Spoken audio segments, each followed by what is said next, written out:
नमस्कार, छत्तीसगढ़ की खबरों में आपका स्वागत है। मैं हूं आपके साथ शैलजा त्यागी। तो मुख्यमंत्री विष्णुदेव साय का बयान आया है, जिसमें रजत जयंती वर्ष पर बोलते हुए उन्होंने कहा कि छत्तीसगढ़ के निर्माण को 25 वर्ष हो रहे हैं और इसे हम रजत जयंती वर्ष के रूप में मना रहे हैं।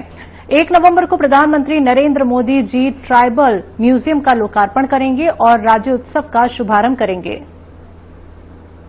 छत्तीसगढ़ प्रदेश के निर्माण को 25 वर्ष हो रहे हैं और इसको हम लोग रजत जयंती वर्ष के रूप में मना रहे हैं। और बड़ा सौभाग्य का विषय है, 1 नवंबर जो हमारे प्रदेश का स्थापना दिवस है, उस दिन हमारे देश के और दुनिया के सर्वाधिक लोकप्रिय नेता और देश के यशस्वी प्रधानमंत्री श्री नरेंद्र मोदी जी पधार रहे हैं और वो दिन भर हमारे प्रदेश में रहेंगे और दिन भर में 5 कार्यक्रम उनका होना है। सबसे पहले वो जाएंगे सत्साई ट्रस्ट में और वहां पर जिनका हृदय का ऑपरेशन हुआ है, ऐसे बच्चों से मुलाकात करेंगे। 2500 बच्चों से मुलाकात करेंगे। उसके बाद प्रजापिता ब्रह्मा कुमारी वालों का एक बड़ा भवन, उसका लोकार्पण करेंगे। उसके बाद विधानसभा भवन जो नया बनके तैयार है, उसका लोकार्पण उनके कर कमलों से होगा। फिर ट्राइबल म्यूजियम एक बना है, बहुत सुंदर बना है और जो छत्तीसगढ़ में जनजाति समाज के द्वारा जो 14 विद्रोह हुए, उसका चित्रण है, तो उसका भी लोकार्पण माननीय प्रधानमंत्री जी के कर कमलों से होगा। और उसके बाद अंत में राज्योत्सव का शुभारंभ इसी मैदान से माननीय प्रधानमंत्री जी करेंगे। आज उसी की तैयारी के लिए हम सब लोग सभी जगह का निरीक्षण किए हैं। अच्छी तैयारी चल रही है और वो जब आएंगे उससे पहले मुख्यमंत्री विष्णुदेव साय का बयान आया, जिसमें उन्होंने कहा कि प्रधानमंत्री मोदी और केंद्रीय गृह मंत्री अमित शाह का संकल्प है कि 31 मार्च तक देश से नक्सलवाद को समाप्त करना है और उनके ये संकल्प अवश्य पूर्ण होगा। कि माननीय प्रधानमंत्री जी और माननीय गृह मंत्री जी का संकल्प है कि 31 मार्च 2026 तक पूरे देश से नक्सलवाद को समाप्त करना है और हमारे जवान मजबूती के साथ लड़ रहे हैं और उनका संकल्प अवश्य पूरा होगा।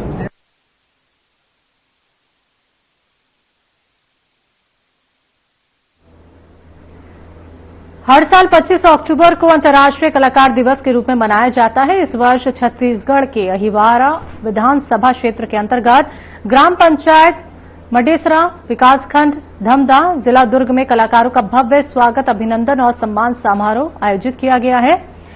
और यह आयोजन पद्मश्री उषा बारले के विशेष नेतृत्व में किया जा रहा है, जिसमें छत्तीसगढ़ के कोने कोने से कलाकार भाग लेने आ रहे हैं। कार्यक्रम में मुख्य अतिथि के रूप में प्रदेश के मुख्यमंत्री विष्णुदेव साय उपस्थित रहेंगे। साथ ही शासन के कई प्रमुख मंत्री, जनप्रतिनिधि और अहिवारा विधायक श्री डोमन लाल कोशेवाड़ा भी शामिल होंगे।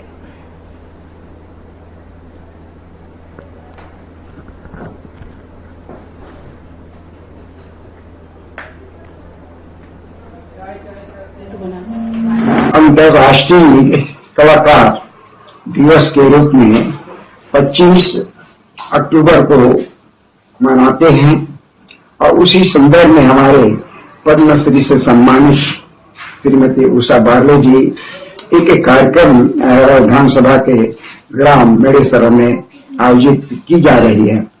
और इस आयोजन में हमारे प्रदेश के मुखिया परम सद्य आदरणीय विष्णुदेव साय जी, हमारे डिप्टी सीएम अरुण साव जी, विजय शर्मा जी, राजेश अग्रवाल जी, लक्ष्मी रजवाड़े जी और समस्त हमारे कर्णधार नेता लोग यहाँ पर उपस्थित होने वाले हैं। निश्चित तौर पर इस क्षेत्र में बहुत उत्साह भी है और उत्साह के साथ सब गांव वाले मिल करके, पूरे क्षेत्र के कार्यकर्ता मिल करके और स्वागत की तैयारी कर रहे हैं। निश्चित तौर पर हमारे 25 अक्टूबर कलाकारों का दिवस है और उस दिन भी अगर विधानसभा के जो विकास कार्य है, लोकार्पण, भूमि पूजन, वो भी संपन्न होगा। और ऐसे अवसर पर मैं सबको, जितने भी अतिथि हैं, उनका सम्मान करता हूं, स्वागत करता हूं, आमंत्रण करता हूं। मेरा विधानसभा में उसका सम्मान है, स्वागत है। दिवाली की आप शुभकामना देंगे अपने देशवासियों प्रदेशवासियों? ये दीपावली पर्व हमारे हिंदुओं का, खासकर हिंदू धर्म के मानने वाले लोगों के लिए ये त्योहार महत्वपूर्ण होता है और इस महत्वपूर्ण त्योहार में साल भर इंतजार करते रहते हैं। दीप प्रकाश पर्व का यह त्योहार है और ऐसे अवसर पर मैं अपने क्षेत्रवासियों को, प्रदेशवासियों को अपनी ओर से शुभकामनाएं देता हूं और उनके उज्जवल भविष्य की कामना करता हूं। समृद्धिशाली हो और प्रत्येक घरों में प्रकाशमय वातावरण बने, समाज और हर दिशा में इसकी प्रशंसा हो। ऐसे शुभकामनाएं देते हुए अपनी बात समाप्त करता हूं।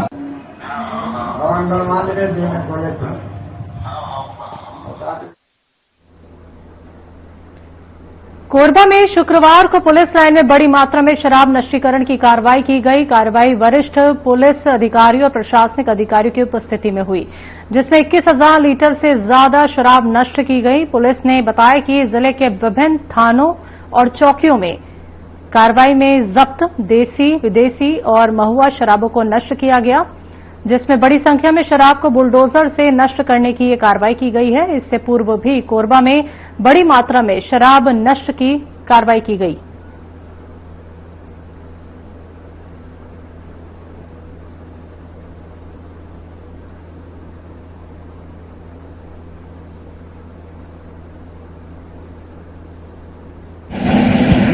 उसी आबकारी मादक पदार्थ के और उसका जो शराब था अंग्रेजी देसी, उसका नष्टीकरण किया गया है। आज करीब 2192 न्यायालय जो प्रकरण निराकरण हुए हैं, उसमें से 21,372 लीटर देसी अंग्रेजी शराब का नष्टीकरण किया गया है। इसी तरह पूर्व में इसमें है जैसे 16,414 लीटर है महुआ शराब है, 3,415 देसी शराब है, 1,543 लीटर अंग्रेजी शराब है और 236 बियर की बोतल है।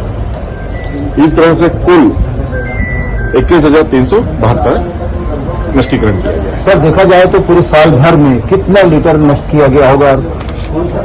पूर्व में हमारे यहाँ पर जून में और अगस्त 2025 में करीब 11,715 और इस हिसाब से आज के हिसाब से लगा देंगे तो अपन बड़ी करीब 32,000 लीटर हमने शराब का नष्टीकरण किया है।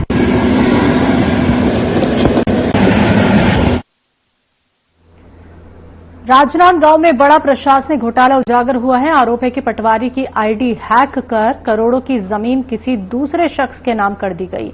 प्रशासन ने इसे आईडी हैकिंग का मामला बताया, लेकिन 6 महीने बीत जाने के बाद भी जांच का कोई नतीजा नहीं मिला।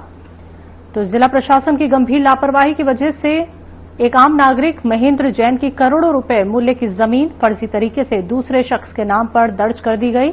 प्रशासन का कहना है कि इसमें पटवारी की आईडी हैक की गई। युवा कांग्रेस के राष्ट्रीय सचिव निखिल द्विवेदी ने कहा कि अगर आईडी हैक की जा सकती है तो कलेक्टर परिसर की जमीन भी भूमाफियाओं के नाम हो सकती है। तो उन्होंने आरोप लगाया कि इस पूरे खल की जड़ में बीजेपी के बड़े नेता और उनके बेटे का नाम आता है।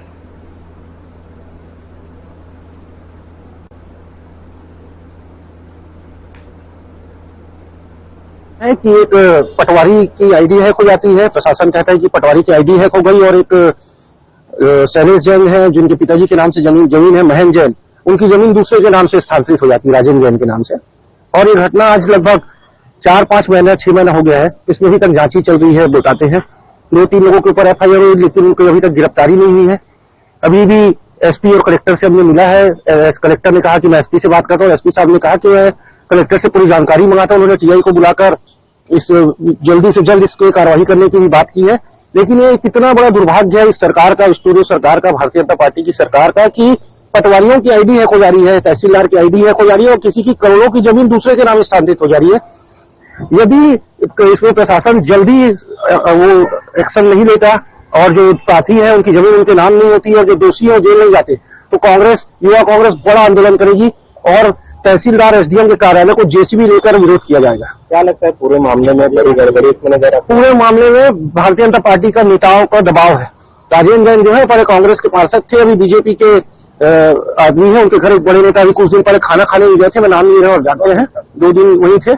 तो उनका बहुत दबाव है और इस दबाव के कारण ये प्रशासन के हाथ पैर फूल रहे कार्रवाई करने में। मांग क्या कर रहे हैं? मांग यही कर रहे हैं कि विभागीय जांच हो, एफआईआर जो दर्ज हुई है और जो दोषी है एक मनीष वर्मा नाम के तहसीलदार से अभी तक बयान नहीं ले पाई है पुलिस, उनका ट्रांसफर कर दिया गया। जितने लोग इसमें इन्वॉल्व थे सबको हटा दिया गया, एसडीएम को हटा दिया गया था, तहसीलदार को हटा दिया गया था, पटवारी ट्रांसफर करा लिए थे। तो इन सारे जहां भी है, नारायणपुर में है, कोंडा गांव में है, कोंटा में है, इनको पुलिस को वहां से उठाकर लाकर बयान लेना चाहिए और इनको गिरफ्तार करके जेल भेजना चाहिए। कितना बड़ा प्रकरण कि किसी जनता की जमीन को दूसरे के नाम हस्तांतरित कर दी जा रही है, उसको पता ही नहीं चल पा रहा। पटवारी की भी भूमिका संदिग्ध है, तहसीलदार की भूमिका संदिग्ध है, इसमें एसडीएम की भूमिका संदिग्ध है और कहीं ना कहीं इसमें जो तत्कालिक कलेक्टर थी उनकी भी भूमिका संदिग्ध है। कारण कि इतनी बड़ी घटनाक्रम के बाद कोई अभी तक एक्शन ना लेना, इस सरकार का। राजनांदगांव, जहां पुराने बस स्टेशन स्थित कालीमई मंदिर परिसर में इस साल भी पारंपरिक मड़ई मेले का आयोजन किया गया। बताया जाता है कि ये मेला करीब 75 से 80 साल पुराना है और यहीं से छत्तीसगढ़ की मड़ई परंपरा की शुरुआत होती है। भाई दूज के दिन से शुरू होकर ये मेला कई दिनों तक चलता है। यहां ग्रामीण इलाकों से लेकर शहर के भक्त बड़ी संख्या में पहुंचते हैं। पूजा अर्चना के साथ लोकगीत, झूले, पकवान और स्थानीय उत्पादों की दुकानें इस मेले की शान बढ़ाती हैं। वहीं कालीमाई मंदिर समिति हर साल इस आयोजन को परंपरा और आस्था के संगम के रूप में जीवित रखते हुए है। तो लोगों का मानना है कि मड़ई का आगाज कालीमाई मंदिर से होता है और इसके बाद पूरे प्रदेश में मेलों की श्रृंखला शुरू हो जाती है।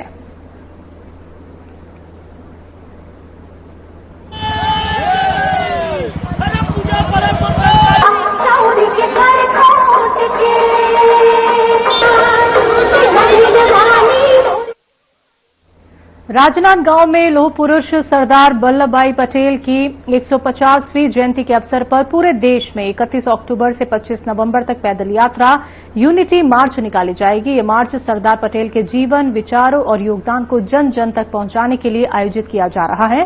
बीजेपी सांसद संतोष पांडे और प्रदेश महामंत्री यशवंत जैन ने प्रेस वार्ता में इसकी जानकारी दी। संतोष पांडे ने कहा कि सरदार पटेल भारत की एकता और अखंडता के प्रतीक थे और इस मार्च के माध्यम से युवा पीढ़ी राष्ट्र निर्माण में सक्रिय भूमिका निभाएगी और इस दौरान प्रतिदिन 10 किलोमीटर की यात्रा के साथ वृक्षारोपण, महिला सहायता समूह की प्रदर्शनी, सांस्कृतिक कार्यक्रम और जन संवाद आयोजित किए जाएंगे। तो सांसद संतोष पांडे ने बिहार चुनाव में बीजेपी की जीत का दावा किया और साथ ही उन्होंने कहा कि प्रधानमंत्री नरेंद्र मोदी, गृह मंत्री अमित शाह और मुख्यमंत्री नीतीश कुमार के कुशल प्रबंधन से बिहार में बीजेपी और नीतीश कुमार की सरकार बनेगी।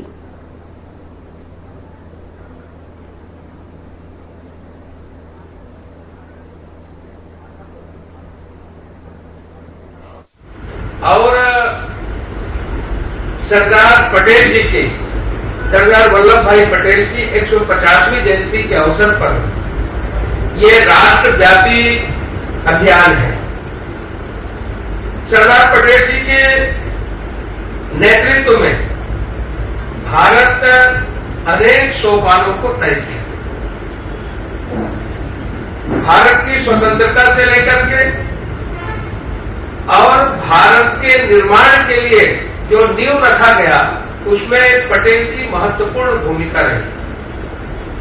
31 अक्टूबर 1875 को गुजरात के नाडियाद में इनका जन्म हुआ था और हम सब जानते हैं कि 562 रियासतों को इन्होंने एकीकरण करने का काम, विलीनीकरण करने का काम इन्होंने किया और भारतीय गणराज्य में, भारतीय संघ में मिलाने का जो सबसे कठिन काम था, जिसमें हैदराबाद, निजाम हैदराबाद, जूनागढ़ और कश्मीर, ये ऐसे भारतीय संघ में इन्होंने अनेक प्रकार के उसमें कौशल्य है, गुण है, ऐसे प्रतिभावान युवाओं का, चाहे वो विद्यार्थी हो, चाहे वो अच्छे क्षेत्र में, निजी क्षेत्र में काम कर रहा हो, किसी भी प्रकार की यदि प्रतिभा है तो ऐसे लोगों को मंच देने का काम इस यात्रा के दौरान किया जाएगा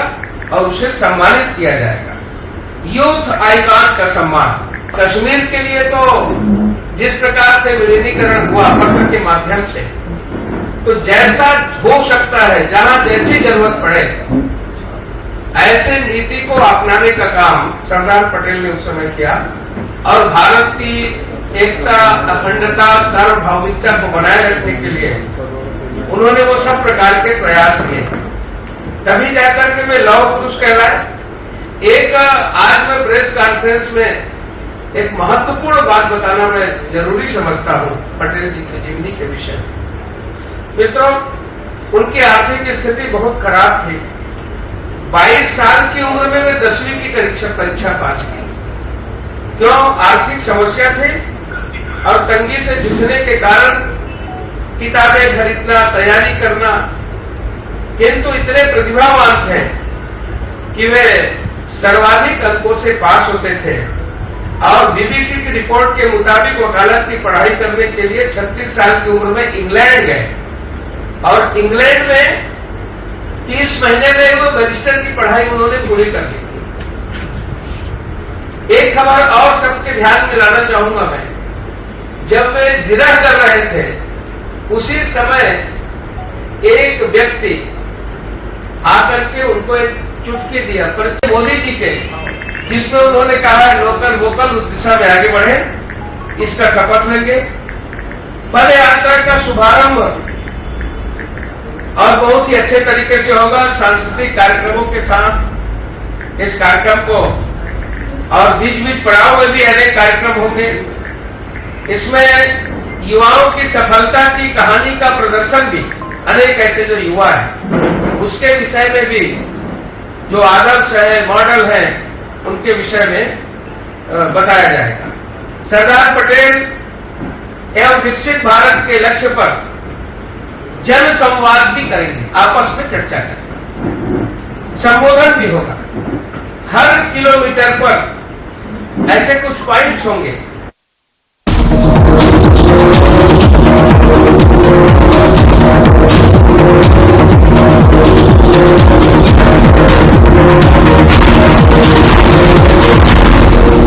लोग सेहत बनाने के लिए क्या क्या नहीं करते, जिम जाते हैं, कसरत करते हैं, काजू बादाम प्रोटीन के डिब्बे तक घोल घोल कर पीते हैं, फिर भी उनकी सेहत नहीं बनती, क्योंकि उनका पाचन तंत्र खराब है।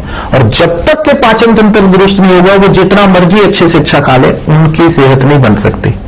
इसलिए हमारी संस्था सन्यासी आयुर्वेदा ने एक ऐसी दवा का निर्माण किया है जो कि आपके लिवर को, आपके पाचन तंत्र को दुरुस्त करने का काम करती है, ताकि आप जो भी खाएं उसका पूरे का पूरा निचोड़ आपके शरीर को लगे, आपकी भूख बढ़े, खाया पिया सही से लगे, नया खून बने, हड्डियों में जान आए, वजन बढ़े और आप मोटे तगड़े खूबसूरत पर्सनैलिटी के मालिक बन जाए। सिर्फ 655 रुपए की पूरे 1 महीने की दवा होती है और आप इसे घर बैठे 011 45 45 45 45 पर फोन करके दवा मंगवा सकते हैं। 2047 में कैसा होगा विकसित भारत का विकसित उत्तर प्रदेश? क्या आप चाहते हैं कि कृषि क्षेत्र में नवाचार और पशुधन की समृद्धि से बढ़े अन्नदाता की आमदनी? गांव गांव तक पहुंचे चौड़ी सड़कें, हवाई यात्रा के लिए किसान की जेब में हो पैसे, विश्व स्तरीय शिक्षा और वर्ल्ड क्लास इलाज, बढ़े उद्योग, रोजगार, नौकरी और अपना व्यापार, रिन्यूएबल और ग्रीन एनर्जी हो यूपी में फुल, ताकि कभी न हो पत्ती गुल। डीप टेक, एआई और इलेक्ट्रॉनिक संसाधनों का बिछे जाल, सांस्कृतिक धरोहर का पुनर्जागरण और गौरव काल। क्या आप चाहते हैं ऐसा उत्तर प्रदेश? अगर हाँ, तो उठाइए मोबाइल, QR कोड को स्कैन करें और पोर्टल samarthuttarpradesh.up.gov.in पर लिखकर या बोलकर दर्ज कराएं सुझाव। आपके सुझाव से बनेगा विकसित यूपी का रोड मैप और मूल्यवान सुझाव देने वाले किए जाएंगे सम्मानित, क्योंकि आपकी राय विकसित यूपी बनाए।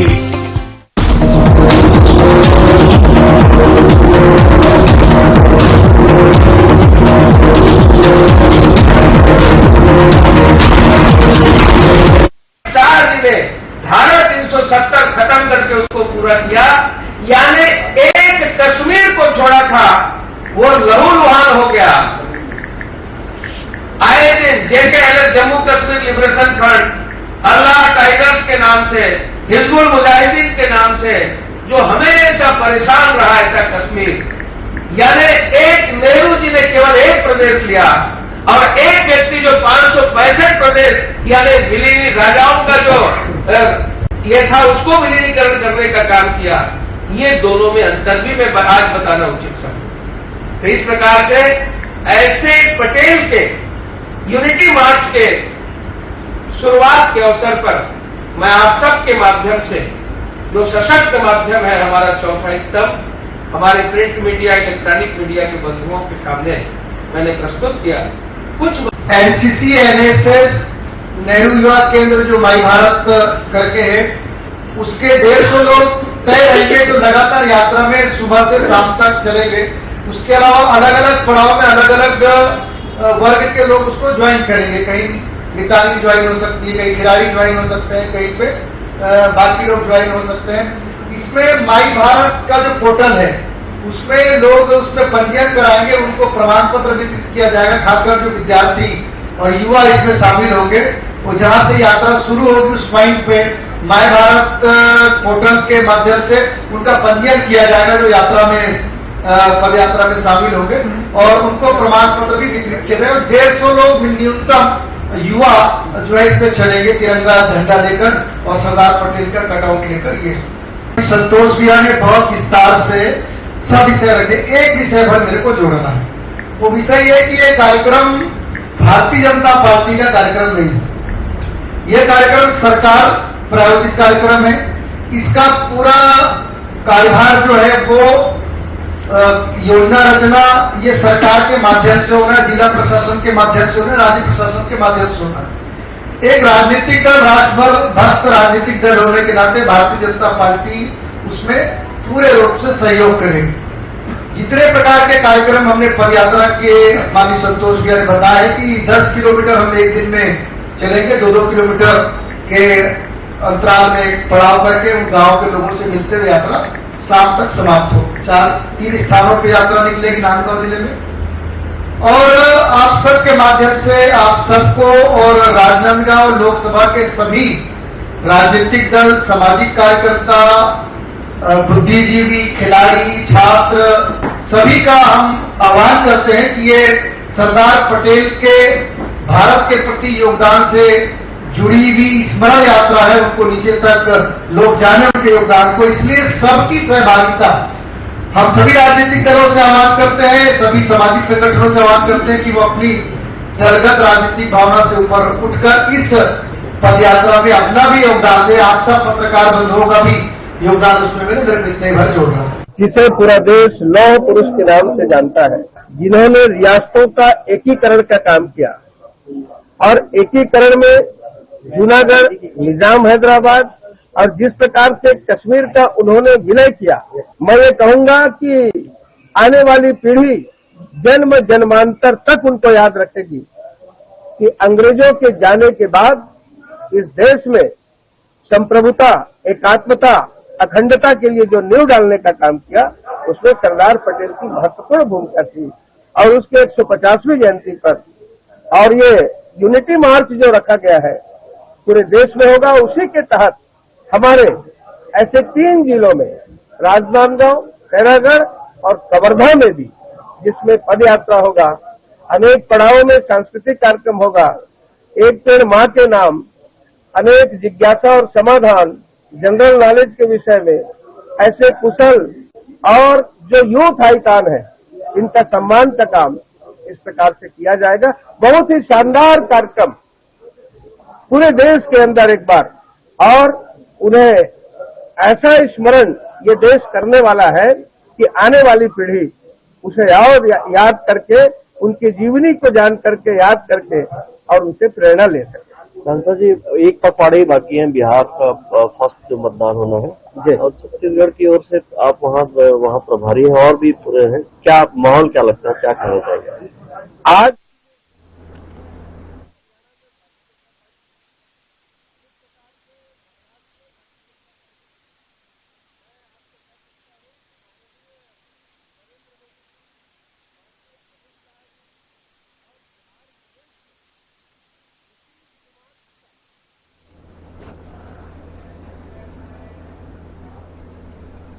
खबरों में अभी के लिए इतना ही। मुझे दीजिए इजाजत। नमस्कार।